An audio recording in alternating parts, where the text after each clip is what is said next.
I was quite surprised at the start of the Mass to see the cross covered. I was supposed to use it for my props to point to it. To point to it in the course of the development, I wanted to say we are saved by that wood. It's covered. We are 11 days and a half ahead of the covering. But maybe there's some reason why, maybe a future write-up, ethnography as we call it, would allow me to understand why we anticipate so much the covering of the images. Also, we anticipate so much the muting of the bells. Now I do not understand that. Maybe later I will understand. It is perhaps close to the experience of the sisters of Lazarus that we have read in today's Gospel.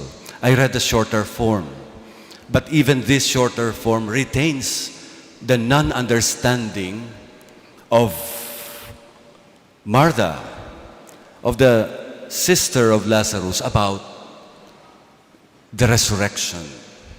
There is more understanding about the certainty of death. There is more understanding about the certainty of our own mortality, that there's nothing that we can do. There's more certainty about that Jesus maybe also will not be able to do anything. And this is why in the prayer of Jesus to the Father, the way I look at it, this is a very unique prayer because Jesus seems to be excusing himself. Do you like to hear again the prayer of Jesus? Jesus was saying, I know that you always hear me, but because of the crowd here, I have said this, that they may believe that you sent me. This prayer mentioned by John, I do think has a lot of significance. John is not a careless gospel writer. Of course, I do not want to say that other gospel writers are careless. But the technique, for example, of the writer Mark is so different from the writer Matthew. In fact, you may say, if we study scriptures, Matthew disagrees a lot with the silences of Mark. So he fills it up. When Matthew edited Mark, he put more stories into what Mark is not saying. That is about Mark and Matthew. Luke is a different writer.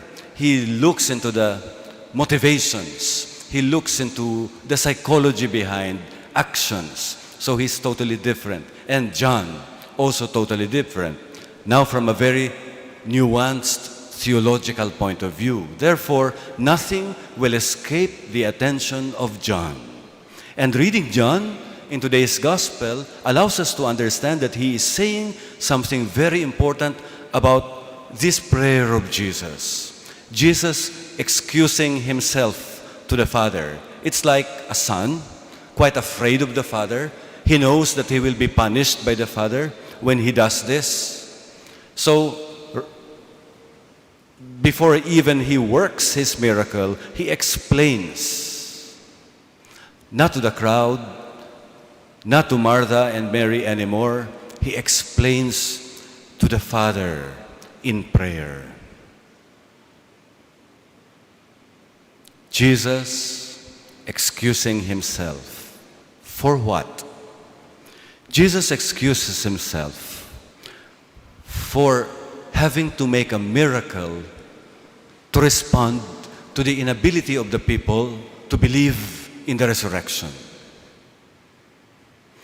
We are a resurrection people. The importance of the Paschal mystery is not to draw attention to the death itself. Of course, we are saved by that death. But the death is only a passage to the resurrection. And the resurrection is the most wonderful proclamation not only of the new life of Jesus, but our own new life. And we share in that resurrection. No matter what, or in spite of our difficulty to understand it. So we could take comfort in the experience of Martha. In this same breath of the dialogue of the event before the resurrection of Lazarus, when they were still complaining to Jesus why he was late, Jesus said, "I am the resurrection."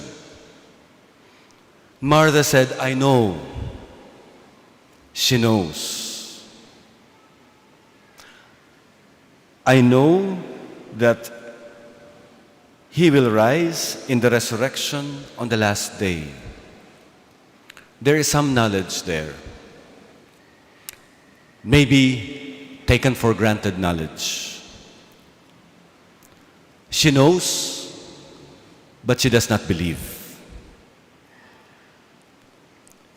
They only believed when Lazarus came out of the tomb.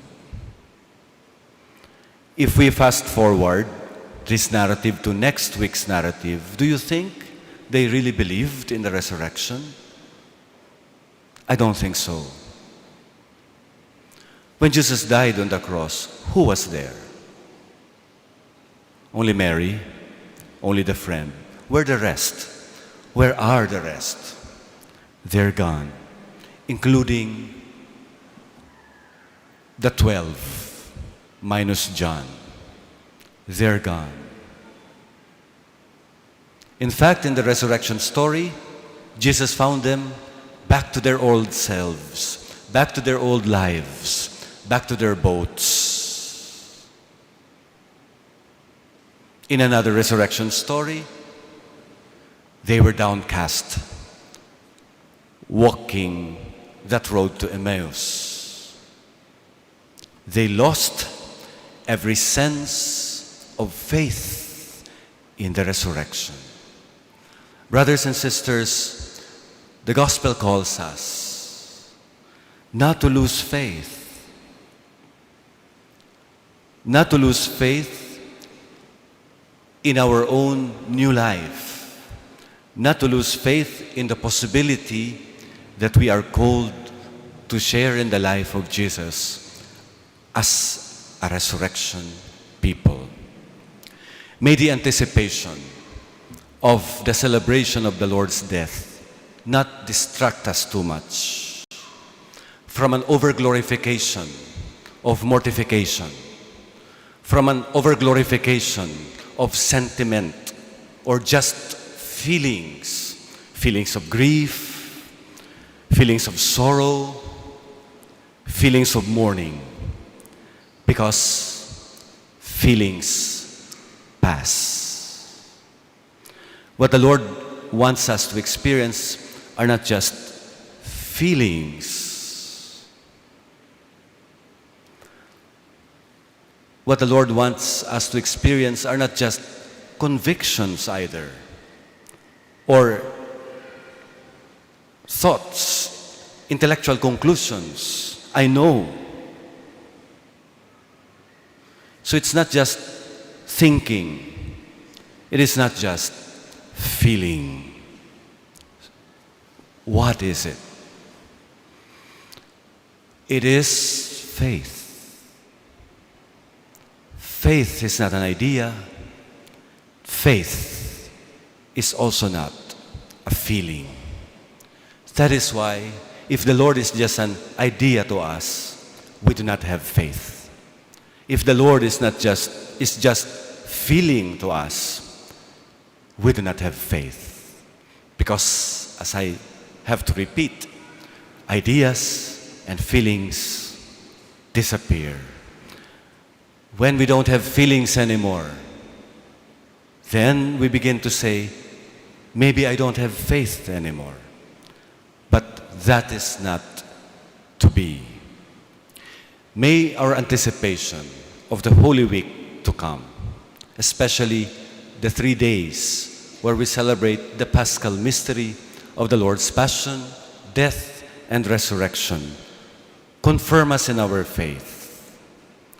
Meaning to say, allow us to look beyond the symbols perhaps that we so delight in, the symbols of sorrow, the symbols of mourning, the disappearance of celebrations like bells, or the visual images that we could still use up to Holy Thursday, but it disappears. I fear for that. I fear because we are not Manichaeans. We are not a people who glorify in death. We are a resurrection people.